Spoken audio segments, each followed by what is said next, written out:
I'm speaking to you from Stone and Chalk in Adelaide, one of the 3 people in the building. A safe distance from me is Beck, sitting on the laptop, powering everything. And we're joined by Jasmine and Lee as well. And I'll introduce them in just a second. For those of you that are new to joining our virtual events, Stone and Chalk, of course, was founded in FinTech back in 2015. We're a non-for-profit organisation. And our mission is about nurturing, connecting, supporting those who are tackling some of the world's most pressing problems and social challenges. And so in this sense, our founders, and I can see a few of you on there, corporate and industry partners are shaping the future together with us. So we have a proven track record in supporting growth and the framework that's required for startups, especially in emerging tech. And as well as fintech, this now includes some new areas as well. So we've got space tech, prop tech, med tech, ag tech as well. So it's good to be joined by some of those founders in the group. And as far as our panelists go, Lee joined us, and a lot of you from Adelaide would remember Lee when she joined a sweet spot and started as a CA in residence for Stone and Chalk. So Lee has a passion for helping businesses improve efficiencies across all areas of operations, from implementing cloud integrated software systems and advising on legal structures of business for taxation purposes. Has, I guess, around 12 years of experience, is that right, Lee? And a master's under your belt as well? So yeah, getting up there.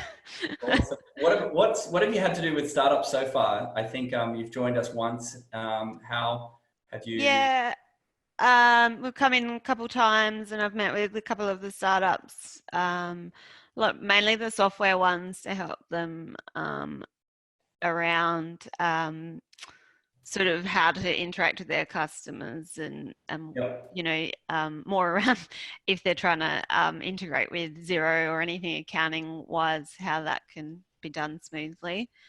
But we also we work with some startup clients who, you know, we help them with their tax and compliance and business advisory, so helping them with their management reporting, forecasting, you know, everything required to sort of get Awesome. a business up and running.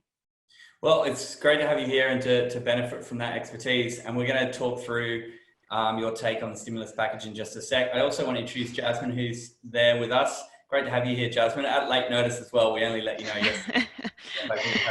Glad to be here. It's good to have you here. Yeah.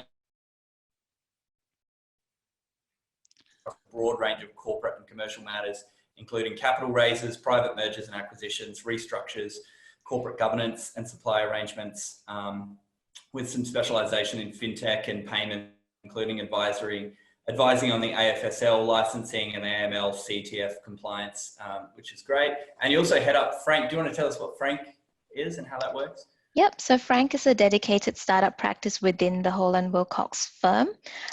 We support mostly startups and small business in their legal needs, and we provide a more flexible fee payment arrangement. So we do fixed fees. We try to keep costs as low as we can, and we simply have a stronger focus on startup issues within Frank.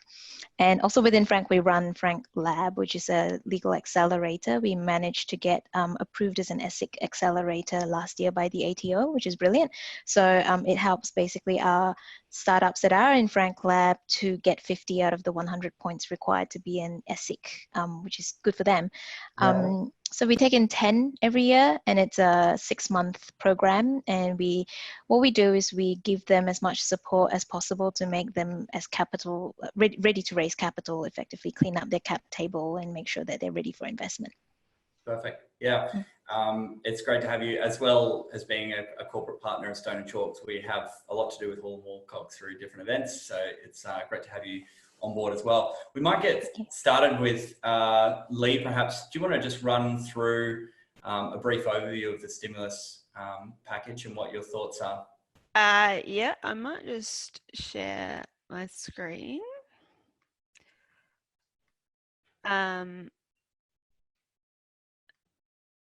One of your info graphic. So yeah, we're a slightly different accounting firm. We try to make things as simple as possible. So lots of pictures with us. Um, so I guess the main one that's sort of been of interest to everybody is the JobKeeper payment that came out at the start of the week. I will preface it with this actually hasn't been legislated yet. There's still no real detail behind it. We know bits and pieces, but specific circumstances really can't be advised about yet until legislation passes, which will be next Wednesday. Parliament will be sitting, so a lot more detail will be known then. But the basics of it are eligible employers will receive $1,500 gross per fortnight for each eligible employee. So they can pass that straight through to their employees to continue to pay their wages.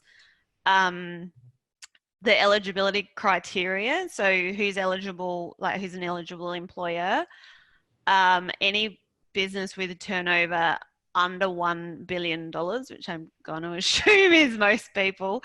Most of those on the list, I think, are all under. Yeah, you need to have a reduced turnover of 30% or more relative to a comparable period, or anyone over $1 billion, it's got to be 50% or more. And that can be a company, trust, partnership, or sole trader. The big issue here is how do you prove the 30% downturn, and especially for startups who have either are pre-revenue or are very fluctuating in revenue. There is scope for the commissioner they have announced that startups will be able to have the commissioner determine whether they're eligible or not, so they don't have to prove that, March 2020 is 30% lower than March 2019. There will be scope to put in a submission. How quickly that the commissioner can make that discretion and how you go about doing that is yet to be seen. You were reading, sorry Lee, I think you mentioned that you were reading through our submission, and that was one of the key priorities that we had on there, was that becoming less of at the discretion of the commissioner and providing a little bit more guidance and structure around that. What are your thoughts?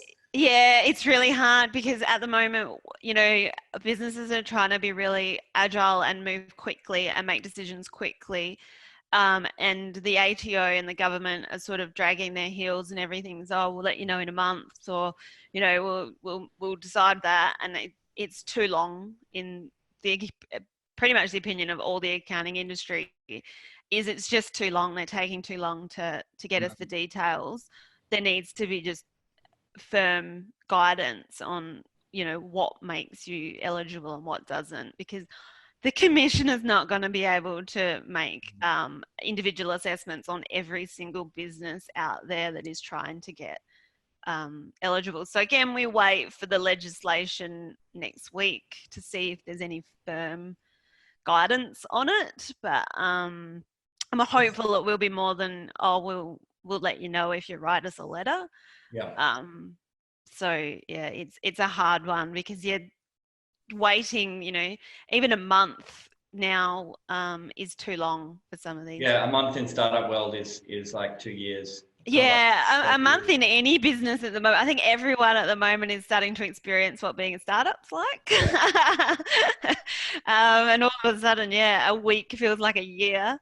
Can we go back to that 30% drop? So Mark McAllister, who's the CEO over at Dayton, asked how that's measured. Can you talk a little bit more to that? So it will be measured, like I said, there's still a little bit of guidance, not firm guidance. They're saying it could be a month relative to a prior year. So if the obvious one is March versus March, so for a business that's shut down completely, like a cafe, that's really easy. Obviously their turnover is going to be a lot less in March, but you can also choose if, a 3-month period is more relevant, then that's fine as well.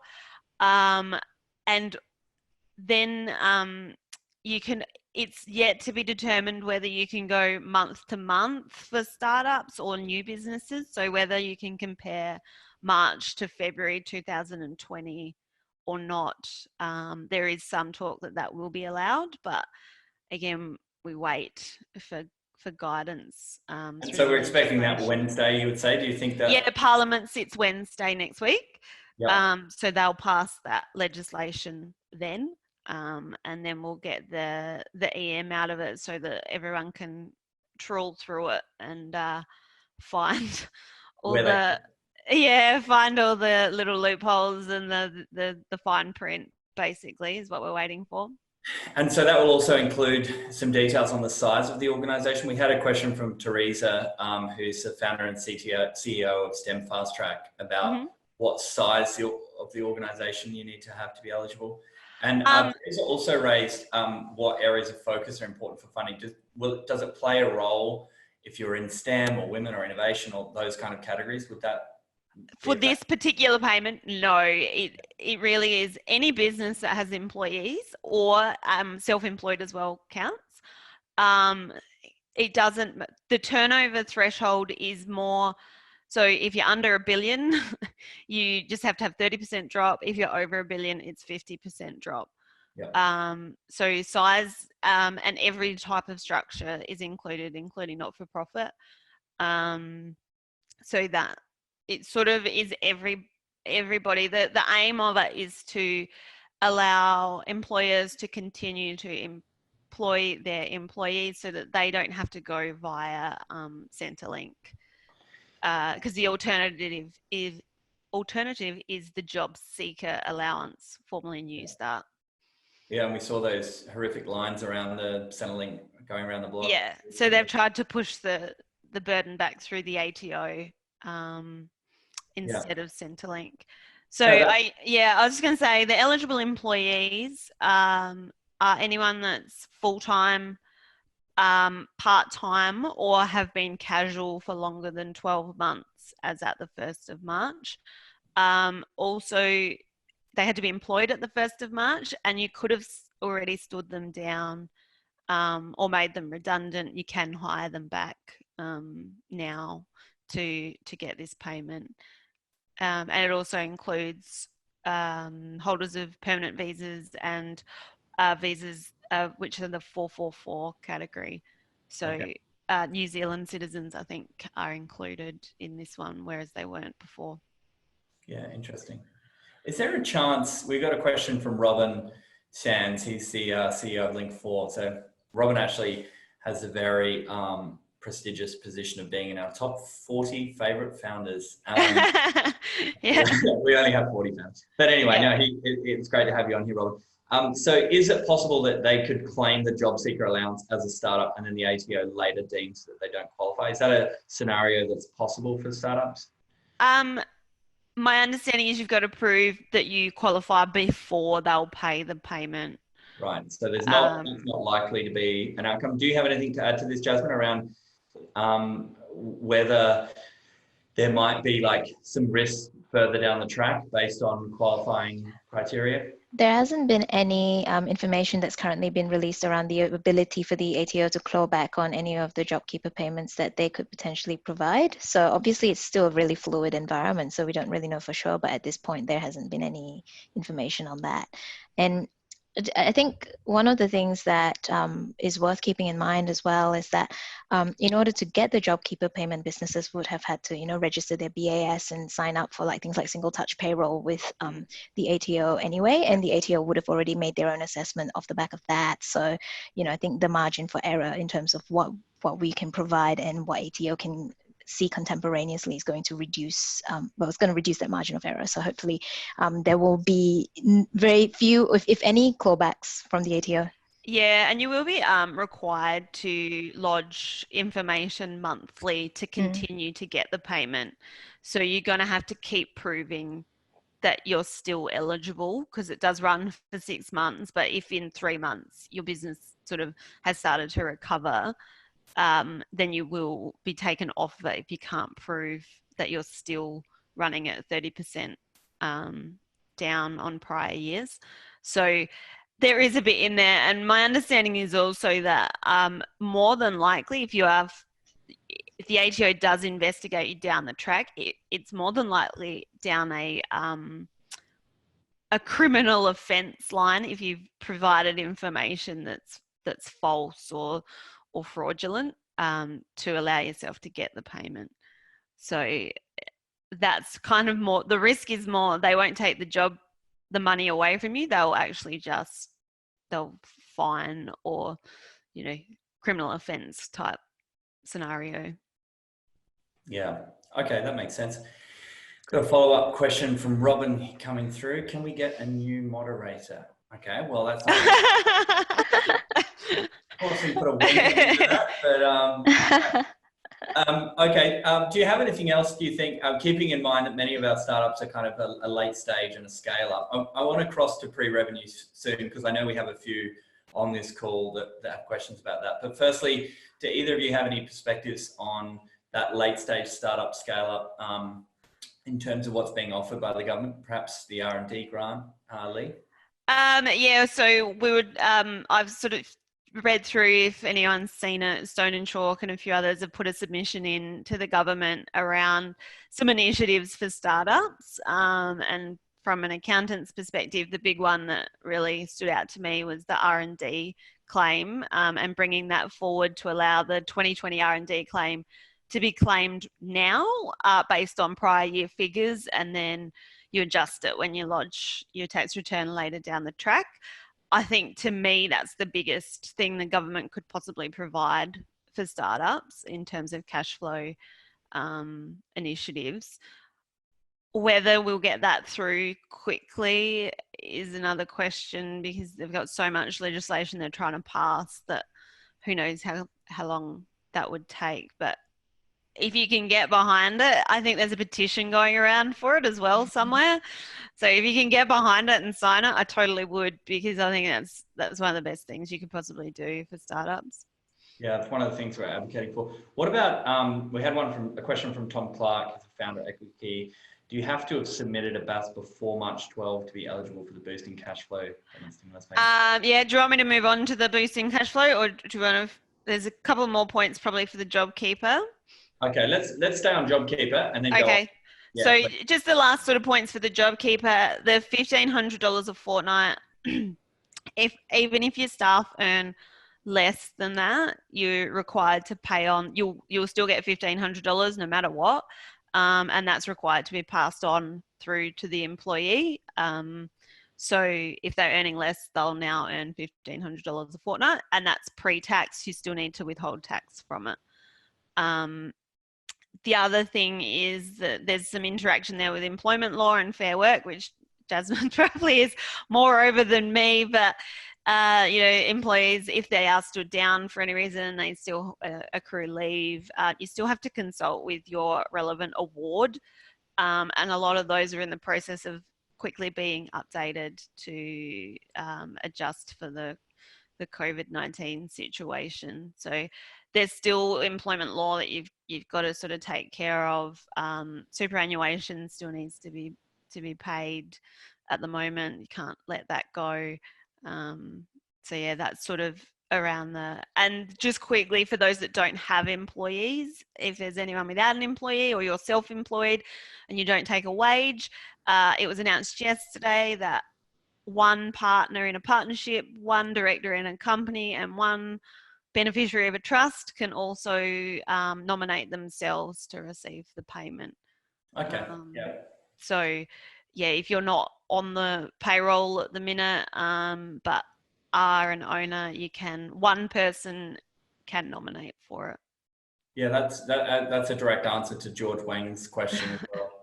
Yeah, that come out yesterday. So that was on the business.gov website yesterday, that one person from every sort of business that's an owner can nominate themselves. Excellent. Okay. That's probably the JobKeeper. Before we move on, Jasmine, did you have anything to add on JobKeeper? No, I think JobKeeper's covered really well. I suppose one thing to add is that employers who qualify for the JobKeeper payments will not be reimbursed until the first week of May, but they will have to pay their employees from the 1st of March. So you will have to make sure that you've got enough cash flow to tide you through those months. Yeah. And then the payments will come fortnightly after that. So, but in arrears again. So you do have to have the cash flow sort of to keep yourself Wow, going. that's actually quite a significant amount of cash to have, I guess. Yeah, that's what I was saying. It's a really long time, and it's too long for most businesses at the moment. But there's really nothing we can do about it. Yeah, it's a hard one. What if you just don't have it? You might want to borrow. Yeah, that's what the government's saying. You have to go borrow for it. I don't know how you can. There's also some talk about, just doing a back pay when you work out whether you're eligible or not. So yeah, it's a really hard one, and one that without legislation in place, there's sort of a little bit of lack of guidance around whether you've had to have had like physically paid it in cash to get it reimbursed, or whether it can be sort of back paid. We don't know yet. I suppose if you look at it from a more pragmatic perspective, if you don't have the cash at the time, I think Lee's comment earlier about back paying might have to be the way to go. If you can come to an agreement with your employee that, hey, look, you understand that we are a new business, we don't have that cash flow, we know that we are obliged to pay you from the 1st of March. Can we sort of, come up with some kind of payment plan?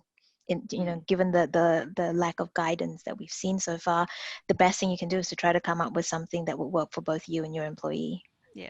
Yeah, it seems like a lot of the situations that we're seeing are involving good old-fashioned like face-to-face negotiation and kind of for us both.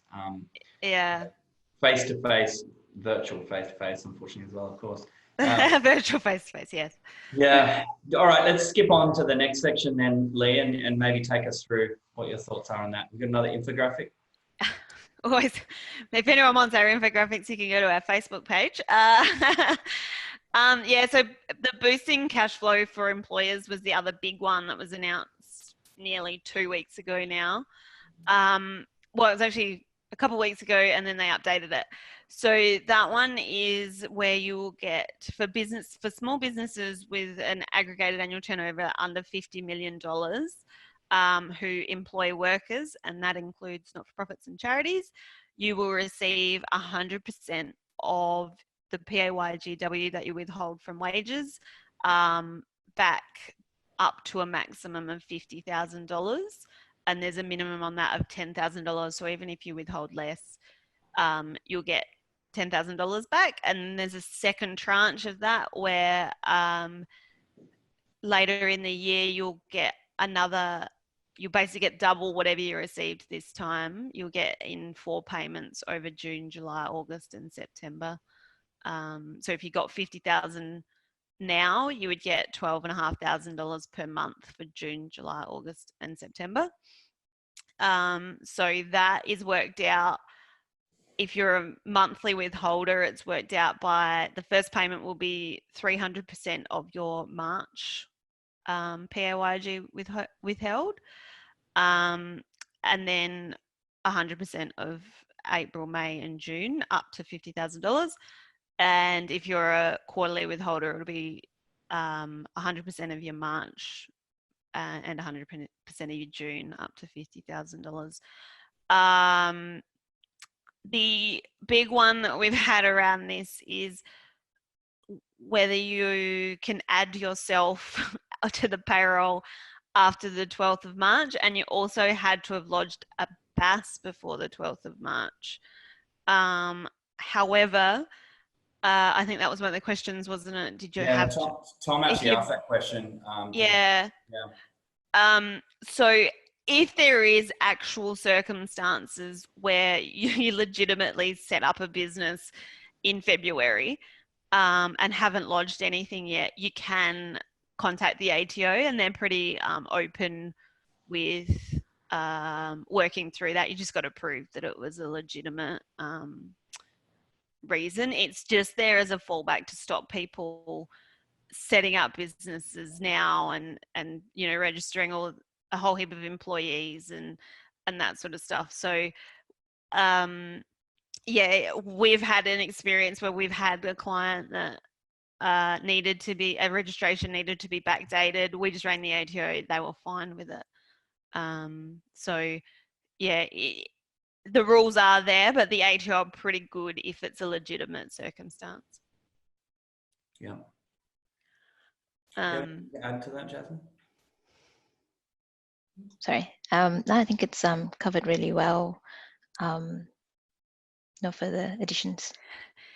The other thing with this is, so the first payment will start in the March BAS, but again, it's they won't do anything until the 28th of April.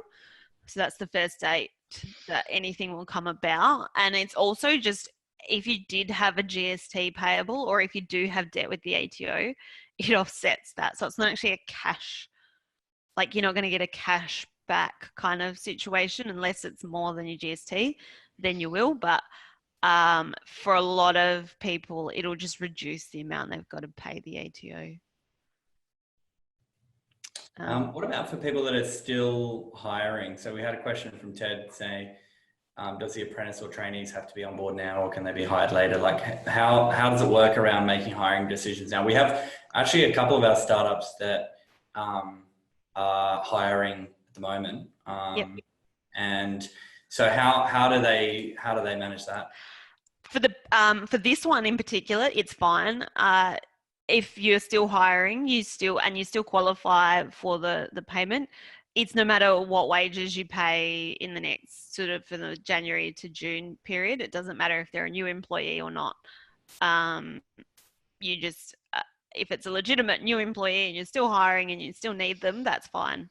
You still get 100% of their PAYG withholding back. Excellent.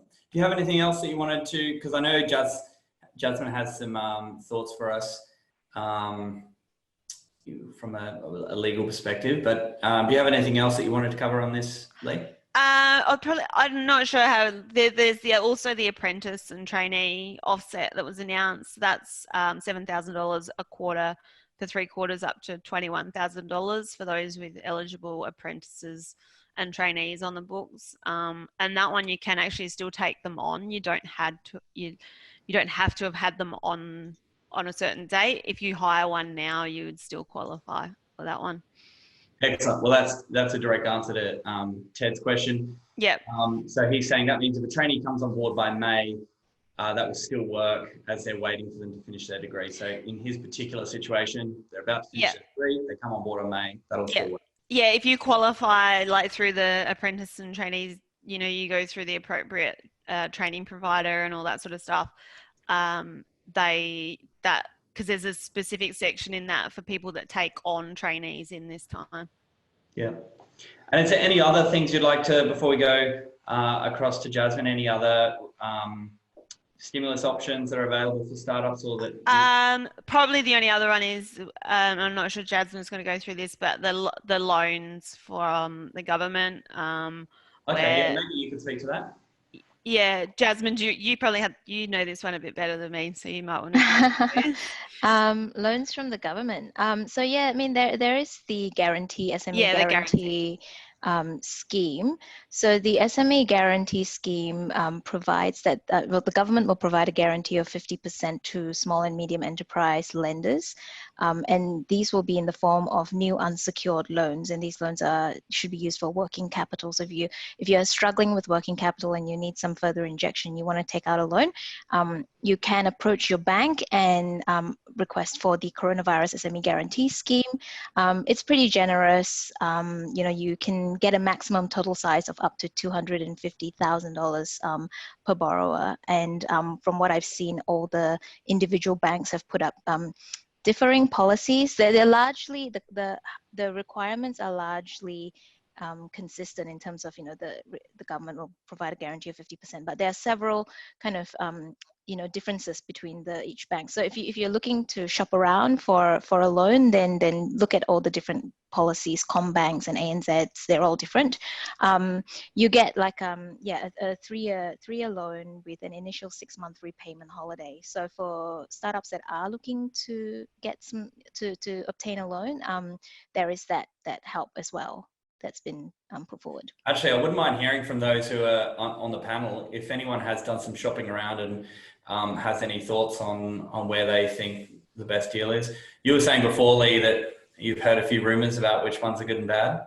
Look, I don't want to name names, but yeah, I have heard differing opinions on some banks are a lot easier to work with on this one and have lowered their lending sort of criteria a little bit, and some are still very much in the you know, post Royal Commission phase and are asking for a lot. So, you know, and Jasmine sort of mentioned it's also dependent on who your relationship manager is within the bank. So it's not really consistent at the moment, and some banks are easier to work with than others. So you might pay to shop around. If one says no, another may well say yes. Yeah, and it's interesting. Again, it comes back to this idea of having a good relationship with a relationship manager and a good personal connection, because there's just not the clear guidance yet. So, I will add one more thing, just that is part of the COVID thing with the ATO, with your ATO payments. The ATO have given guidance to say that you can get a 4-month deferral for any payments for BAS, income tax, FBT, anything that falls due at the moment. You can actually get 4-month repayment deferral of payment put onto it. So if you do have ATO payments coming up and you're concerned about it, make sure you talk to your accountant or ring the ATO directly. They're really open. At the moment, it's quite easy to discuss things with them, and they're more than willing to push back payments and redo payment plans if you're already on a payment plan. So it's really worthwhile. Don't stress about paying the ATO. They're quite understanding. yeah, lowest on the priority of people to pay right now. Absolutely. I always say that anyway, but yeah, they have been, I've got to say, they've been really great to work with on this one, and very understanding. So they're saying still make all your lodgements. It's really important to keep your lodgements up to date, but if you can't pay them, that's not the end of the world. We can work through that. Yeah, okay. Just back on that loan questions, Nicholas Sanderson, who also happens to be in our top 40, he says, does the government guarantee on the loan expire at a specific date, or is it just until they decide? Well, the loan term is for 3 years, so presumably the guarantee lasts for that long. But you know, I think you need to talk to the banks around the details as to whether that guarantee will extend. But I suspect not. Your gut would be that it would end at the 3 years. Yeah. Great. Did you have anything else, Lee, before we go across to Jasmine? Not really. So there's some state government based stuff around as well. Like in SA, they've released a package that has no details. So I think I've got a slide here. They've announced 300 million for business and jobs, but not where they're going to spend it. 250 million for communities, but not where they're going to spend it. And there's some payroll tax and land tax relief available, and some liquor licensing fees. But there is aren't really jumping out of that, are they? well, so it actually hasn't been decided how they're going to spend it, and there is a 14-man panel that are from various different industries that are trying to work out how best to allocate the funds. So if you can get onto one of them, I noticed you did a 14-man panel, and I have a feeling that it's all white males. No, there is one female on there, one token female. But yeah, I did specifically say man. No, there are some leaders of each industry on that panel, trying to work through what's available, and what needs to be allocated where. But I'm not sure when they're going to. Other states have got more specific stuff. We've just got a sort of 200 million and a 300 million allocated to something. Right. So hopefully we'll see more details on that, and then of course federal next Wednesday. Before we go to Jasmine Lee, can you? Adriana's asked, can we confirm if the boost in cash flow is up to 50,000 or 100K? Was it? You said It's 50 to start with, and then whatever you get for the first round will be doubled over 4 months from June to September.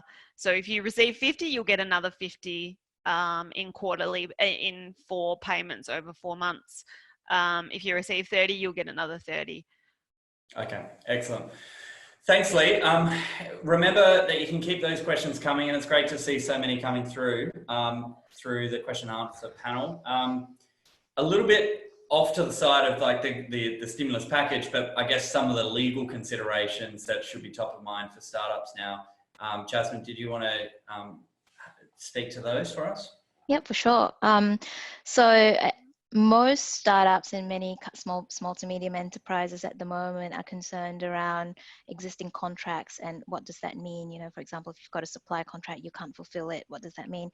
So I'm just going to talk to what we call, you know, boring lawyers call legally. It's a doctrine that we've developed called the frustration doctrine. So that's a doctrine in common law to deal with situations where you have an event or series of events that are not foreseeable and it occurs without breach by either party that makes the performance of the contract radically changed.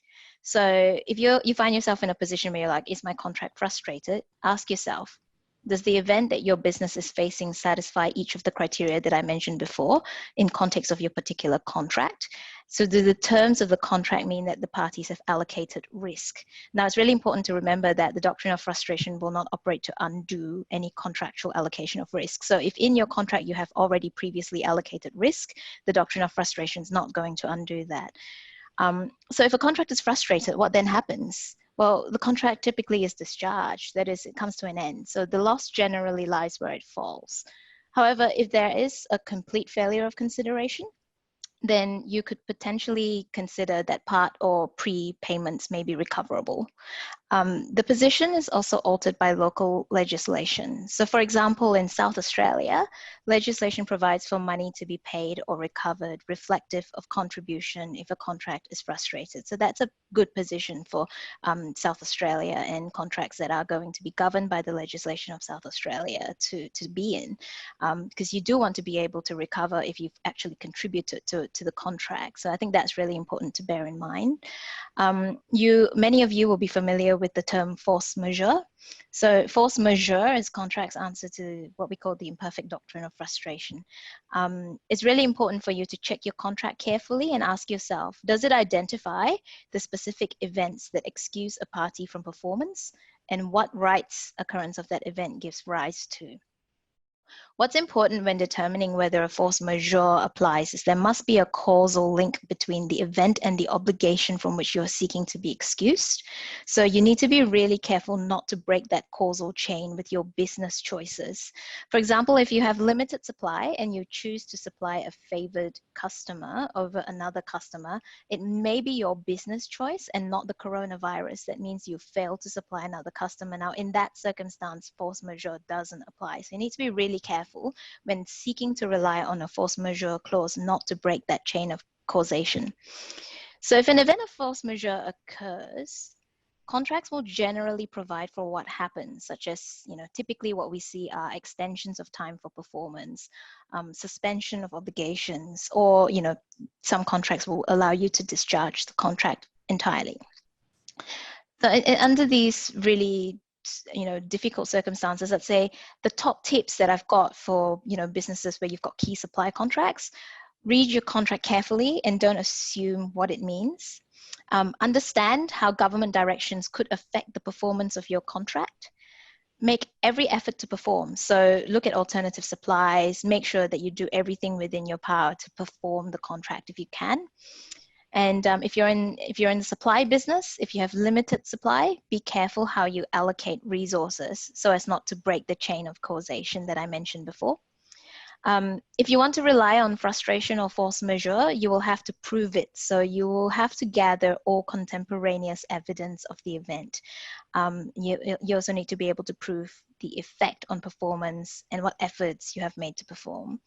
You need to be able to show that you have complied with any contractual notice provisions. You'll notice that with a lot of your contracts, there are notice provisions associated with force majeure clauses, so make sure that you comply with those. It's important in this time to take care not to inadvertently breach or repudiate your contracts, which mean that you can't then rely on your force majeure clauses if you have accidentally already breached or repudiated your contract. So you want to be sure that doesn't happen. So yeah, I mean, negotiate with your suppliers and customers. If you're concerned about anything, just pick up the phone, give them a call, see if there's any arrangement you can come to in the meantime to tide you through this very difficult period.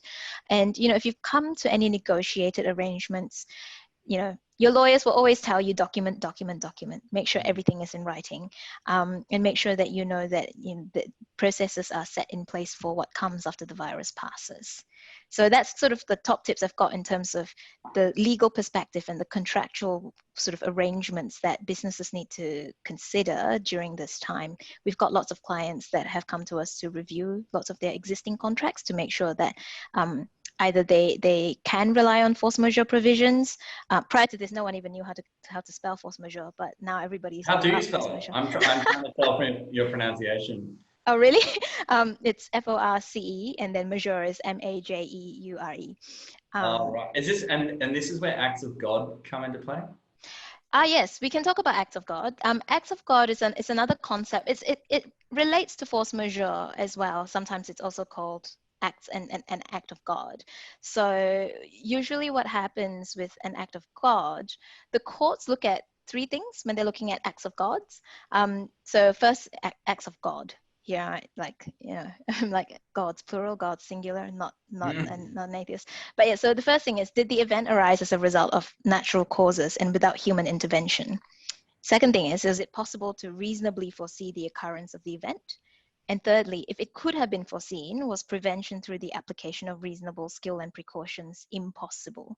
So when you're applying these considerations, it's important to consider that the event that's occurring now, whether it fits within those requirements. So there's a lot of legal interpretation at the moment around whether COVID-19 is an act of God. So in applying the court's guidance that I mentioned before, those three litmus tests, I suppose, thresholds, it seems that the outbreak would be considered an act of God. The speed with which the virus has spread and the difficulties with containment suggests that it happened due to unforeseeable and unpreventable natural causes. But it's really important to note, and similar to what I was talking before around the chain of causation, if a non-performance of a contractual obligation is occurring largely as a result of government restrictions or precautions taken by businesses in light of the outbreak rather than as a result of the outbreak itself, it breaks that chain of causation. So then you can't rely on your act of God or force majeure clauses in your contract. So that's a really important point to remember. So it's not as clear cut to say that because COVID happened and the government's mandated that I have to close my cafe, for example, that and the loss that I'm suffering is because of an act of God, because that chain of causation has been broken by government intervention. Yeah. Right. Well, that's some really good advice. Document, as everyone says as well. Yeah. So we're going to go to a Q&A and finish up there. We've had a lot of questions come through already, but one, perhaps Lee or Jasmine could answer this if you've heard of what startups, how they might be assisted by what councils are doing. I know Adelaide Council, for example, has waived rent, but that doesn't apply really to startups. It's mainly to stallholders in the markets and things like that. What about some more like piecemeal kind of bits and pieces that are offered by different groups? Hong Race at the Economic Development Board helps with SMEs. Have you heard of any things around the traps? Each council in particular is different. I know I saw Burnside were waiving sort of rates at one point. other councils were saying no. But I think we were sort of discussing this before, more so than council. It's there's also a lot of grants available, you know, Yep.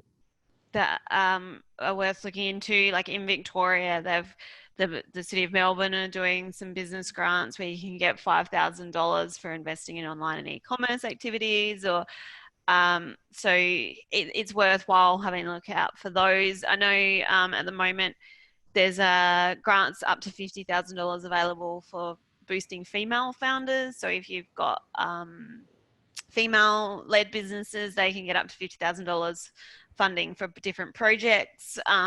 Who's offering that? Because that's specifically relevant to Teresa at STEMfast. Well, it's called Boosting Female Founders, and it's on business.gov.au. So have a look, just Google that, because that's just opened back up. So have a look at it. It's probably worthwhile. It doesn't look too complex to apply for. You've just got to have a project that you can sort of budget out, and they'll match your dollars on it up to 50,000. So Awesome. yeah, there's stuff out there. You just got to sort of look around a bit, and probably more will come a bit later on down the track as we're trying to get people back up and running. There'll be some more sort of that'll get people back going rather than just surviving. Yeah. Yeah, and I suppose in addition to that is, at least from a legal standpoint, is one of the things that have been introduced to help during this period is in terms of insolvent trading, because many businesses are having issues with cash flow at the moment, and some would find themselves inadvertently trading while insolvent. Typically, directors of a company will be personally liable if their businesses are trading while insolvent, but that's currently been, there's a temporary relief that has been put in place that suspends this for 6 months to help with the current situation. So if you're a director of your business, it's important to bear that in mind. And I think the limit on the invoice, like the debt level has been raised or something, where people can't try and make you insolvent unless you owe, was it 20,000 now instead of 10? So there's a bit of stuff around that. Excellent. Well, that's all the questions we've got through here. If anybody has any last minute ones, you can put them through. It doesn't look like they're coming through. That's good. Oh yeah, we have another reference here from Adriana. Thanks for this. Just to mention that EMDG grants, 49.8 million boost to help exporters fight COVID-19. So the export grant is relevant to some of our startups for sure as well. The other one I think is Facebook are giving out grants. Really? Yeah, you can get grants for advertising and that sort of stuff through Facebook. I think they had 100 million available or something. Oh, that's cool. There you go. So it's worth having a little bit of a Google. Yeah, it's one of those times where startup founders really need to draw on all the skills that got them there in the first place, being resourceful and creative. Well, I think startups are sort of at an advantage here because they're used to living like that, whereas other businesses now, like I said, are starting to live the startup life and are realizing the struggles that startups face. So yeah, being resourceful, the old pivot word, making money where you can, is legal money, Lee. Legal.